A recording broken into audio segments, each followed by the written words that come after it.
আসসালামু আলাইকুম ভাই ব্রাদার, কেমন আছেন? আমি আলহামদুলিল্লাহ। যারা চ্যানেল থেকে দেখছেন চ্যানেলটাকে সাবস্ক্রাইব করবেন, আর যারা পেজ থেকে দেখছেন পেজটাকে ফলো দিবেন। লাগাইছে ক্যারাবেরা, প্রথম লাগাইছে বুবলি। ক্যারাবেরাটা বুবলি প্রথম অপবিশ্বাসের ফ্যান ফলোয়ারদের নামে ভাটারা থানায় একটা জিডি করেছেন। সেই জিডিতে দুইজনকে ডেকে আনা হয়েছে। একজন হলো ফিল্ম অ্যাক্টর সুরুজ বাঙালি ভাই, আর একজন হলো মহিলা কন্টেন্ট ক্রিয়েটর। তাদেরকে ডেকে এনে ভালো করে শাসিয়ে দেওয়া হয়েছে। তো এই যে কেসটা এই জিডিটা হয়েছিল 20-25 জনের নামে বুবলি করেছিল। এরপর অপবিশ্বাস দেখলো যে আমার ফ্যানদেরকে ফলোয়ারদেরকে বুবলি নানানভাবে ফেক পেজ ফেক আইডি খুলে হয়রানি করছে, গালাগালি করছে, বকাবকি করছে। তারপর অপবিশ্বাসও থানায় গেলেন এবং জিডি করলেন 25-30 জন বা 35 জনের নামে। সেখান থেকে 3 জনকে পুলিশ অ্যারেস্ট করে এনে বাটাম দিয়েছেন এবং বলে দিয়েছেন অপবিশ্বাসের নামে যারা এসব কুৎসা রটাবে, মন্দ বলবে, তাদেরকে পরবর্তীতে আরো ভালো করে বাটাম দেওয়া হবে। সবাই সাবধান হয়ে যাও, সতর্ক হয়ে যাও। তো এই যে ফেক আইডিগুলি, এই ফেক আইডিগুলি সম্পূর্ণ ছিল বুবলির সমর্থকদের, বুবলির ভক্তদের। তো আমার কথা হচ্ছে ভাই, আমরা কেনই বা ফেক আইডি খুলবো? ফেক আইডি খোলাটাই তো একটা অপরাধ। তো ফেক আইডি কেন বা খুলবো? আরেকজনের নামে কেনই বা বদনাম করবো? ভালো লাগা, ভালোবাসা অন্য জিনিস, সেটা মনের মধ্যে থাকবে। আমি বুবলিকে যদি ভালোবাসি, আমি বুবলিকেই ভালোবাসবো। আমি যদি অপবিশ্বাসকে ভালোবাসি, অপবিশ্বাসকেই ভালোবাসবো। কি দরকার আমার বুবলির ফ্যান হয়ে অপবিশ্বাসের ফ্যানদের গালাগালি করা, অপবিশ্বাসের বদনাম করা, অপবিশ্বাসকে নিয়ে একটা কন্ট্রোভার্সি তৈরি করা?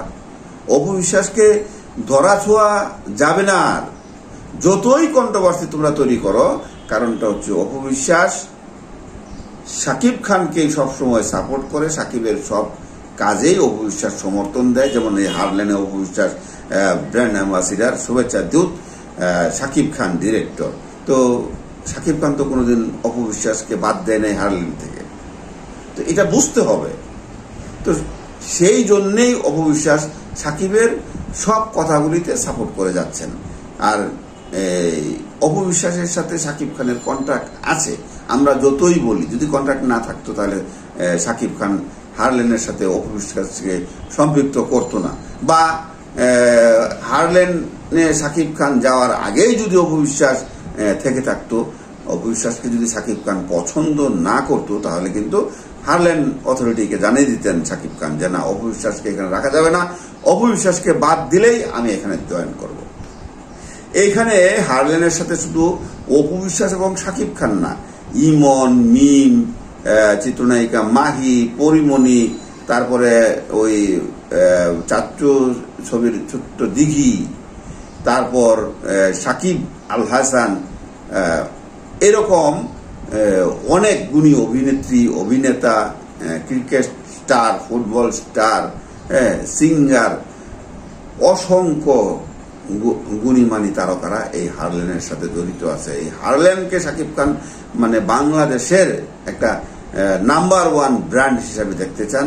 অপবিশ্বাসেরও সেই ধারণা। অপবিশ্বাস যার কারণে ইমনকে নিয়ে সবসময়, পরিমণি, মাহিকে নিয়ে, মিমকে নিয়ে তারা সারা বাংলাদেশের যে যতগুলি ডিস্ট্রিক্ট আছে সব ডিস্ট্রিক্টে এবং সব উপজেলায়, সব থানায় থানায় তারা হারলেনের শোরুম উদ্বোধন করতে সবসময় ব্যস্ত থাকেন, আমরা দেখতে পেতেছি। এটা একটা ভালো দিক। কারণটা হচ্ছে বিভিন্ন দেশের পণ্য মানে আমরা ইউজ করে বাংলাদেশের মানুষ, আমাদের স্কিনের অনেক ক্ষতি হচ্ছে। সেইটাকে মানে মাথায় রেখেই শাকিব খান, অপবিশ্বাস এবং আমার যারা যারা আছেন হারলেনের অথরিটি, তারা এই সিদ্ধান্তটা নিয়েছেন যে বাংলাদেশটাকে আমরা এই হারলেনের মানে ভক্ত বানিয়ে দেব। যারাই কসমেটিক্স ইউজ করেন, যারাই ওই টয়লেটারিজ ইউজ করেন, সবাই সব ক্ষেত্রে যত ধরনের প্রসাধনী আছে সব প্রসাধনী এই হারলেন সাপ্লাই দিবে এবং যতক্ষণ এটার ডিমান্ড থাকে।